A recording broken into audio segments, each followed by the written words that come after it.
So, 1.5 years ago, on May 2024, my silent reflux triggered a severe coughing attack, which I was not able to breathe without a medical support.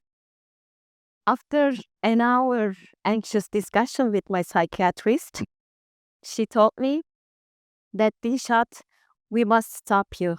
Otherwise, you're going to have a panic attack. Stopping me? Seriously? Who would take care of my daughter, Daphne? Who would manage work? Who would finish my dissertation? Who would arrange every stuff? For the people who met me newly, my life seemed perfect, even from my LinkedIn or Instagram profiles as well. I was newly promoted to a group leader, doing a PhD, giving lectures at universities. Very nice. My calendar was full. I was moderating steering committee reviews, giving lectures at universities, recording podcasts, and I was feeling fine.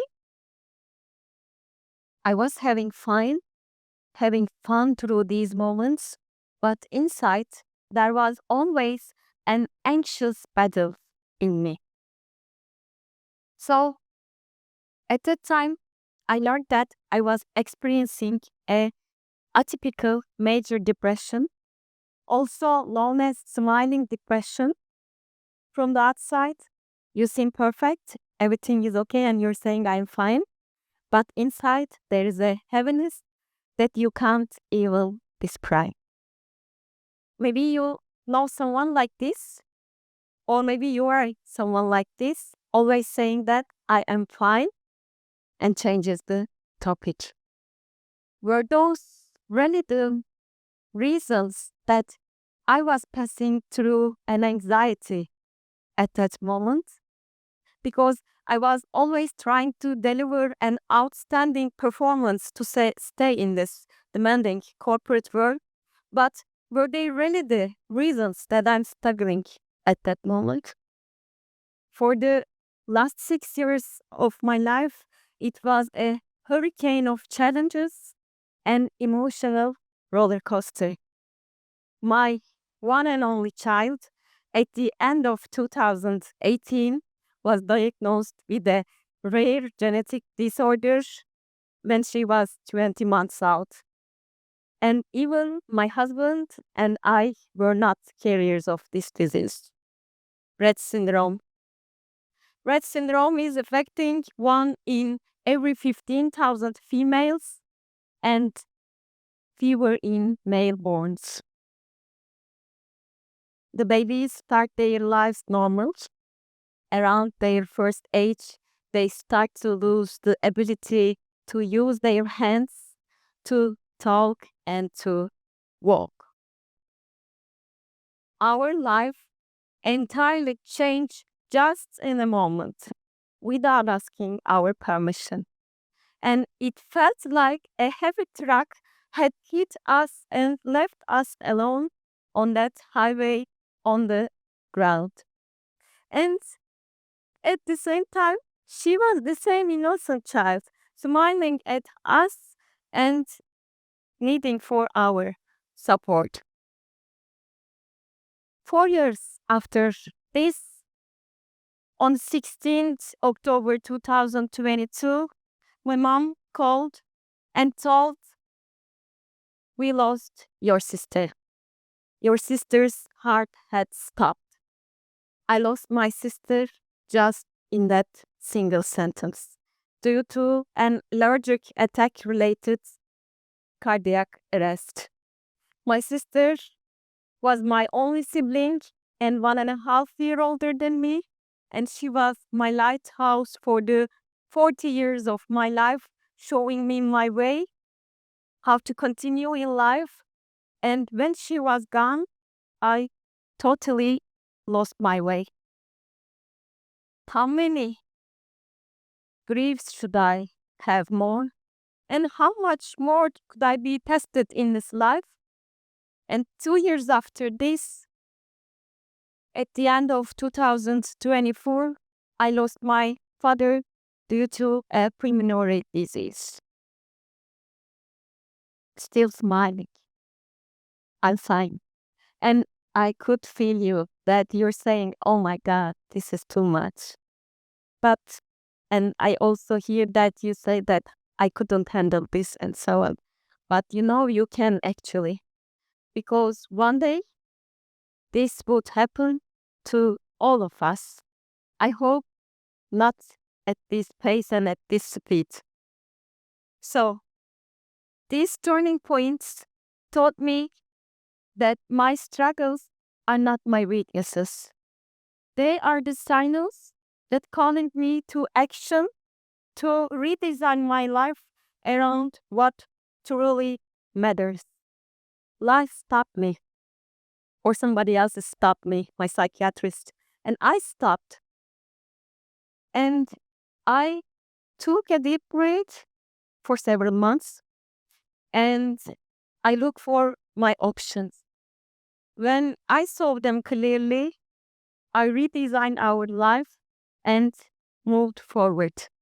When she's diagnosed, I searched the world for the best conditions that we can give Daphne for her life, to ease her life.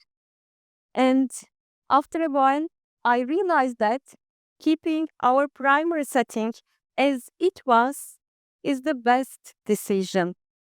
To stay, to live in Bursa, Turkey, and for me to stay in the corporate world to satisfy her needs for the best physicians, best physiotherapists, and the special education that she needs. And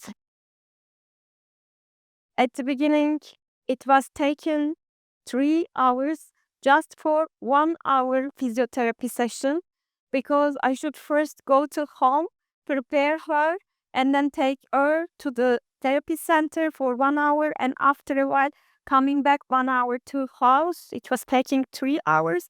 And during the working hours, after the working hours, whenever possible it is, we were in therapy centers, and after a while it became really overwhelming for 3 of us. And at that time, I challenged the status quo. I thought about how I can redesign, reorganize our routines and setup. So I made a new routine and changed the therapies to our home during the daytime caregiving, special education as well. Now she is having all the support she needs from the outside at home during her daytime caregiving and while we are at work. This really changed the game. And in those days, I was attending a Germany-based training in face-to-face, but at that time it was impossible for me to travel abroad due to these constraints. So I asked to join via Teams, and it was possible. So I attended that training. So still at that time, what I need is totally working remotely whenever we are in need. And now you see one photo from one of our hospital stays.